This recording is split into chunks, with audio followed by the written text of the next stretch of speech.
So I'm thinking about how when a man is intimate with a woman, the romance is not viewed as an equal exchange of intimacy. It's viewed in society as the woman doing the man a favor and allowing him to be intimate with her. This is why we have the expression, for example, of getting lucky, where a man might say he's getting lucky being with the woman. There is a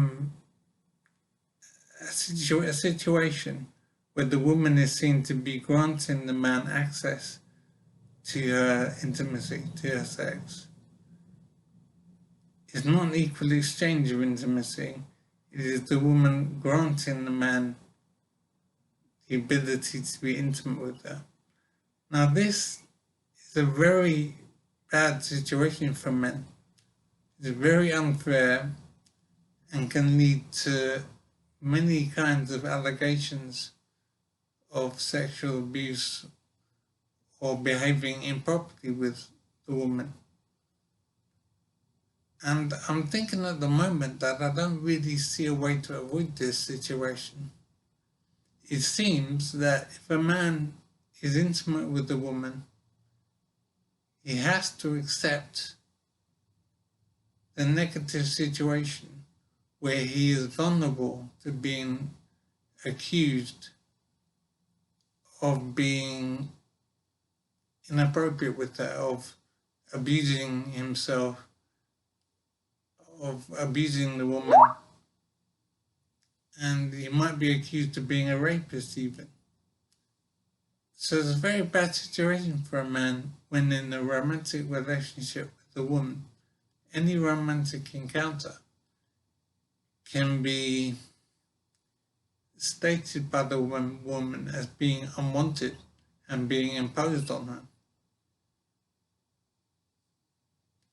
We have a situation where a woman is seen to be granting the man access to her sex. It is not a fair exchange of intimacy when a man has a romantic encounter with a woman. It is seen as the woman allowing the man to be intimate with her. Now this is a very unfair situation, and I'm not sure how men can avoid being in this negative situation. It seems, the way things stand in society, that if a man is romantic with a woman, he has no choice but to accept the possibility of false allegation, of being accused of abusing his position and being intimate with her against her will. We do have this situation where a woman is granting a man access to intimacy. A woman is allowing the man to be intimate with her. It is not a fair exchange of intimacy. So any romantic encounter can be stated by the woman as being unwanted and that a man imposed himself on her.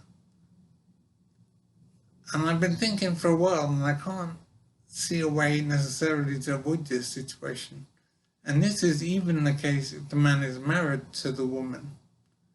She can still claim that any romantic encounter was imposed upon her and that she didn't want to be intimate, but that he forced himself on her. And as I say, I can't see a way necessarily for a man to avoid this situation if he chooses to be intimate with the woman.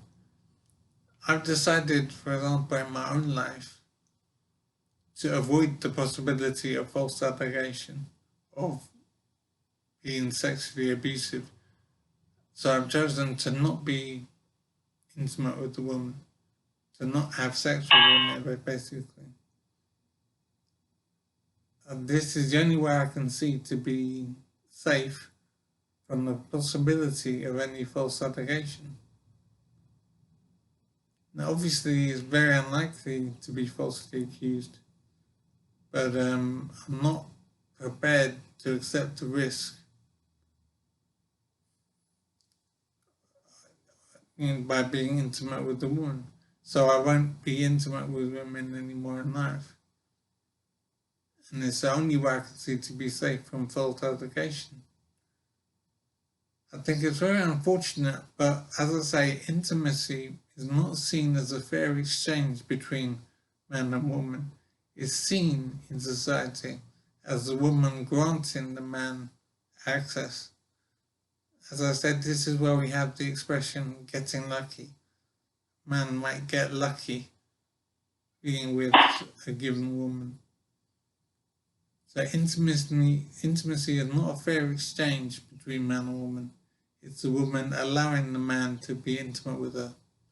I think this is a very unfortunate situation and a dangerous situation for men, where he might be falsely accused anytime he has a romantic encounter with a woman. And this includes if he's even married to the woman. She can still claim that any particular sex act was unwanted and imposed on her. He was a rapist, in other words.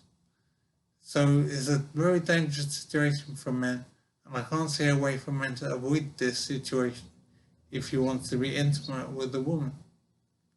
It seems he has to accept the risk of false allegation. I can't see a way for a man to avoid it.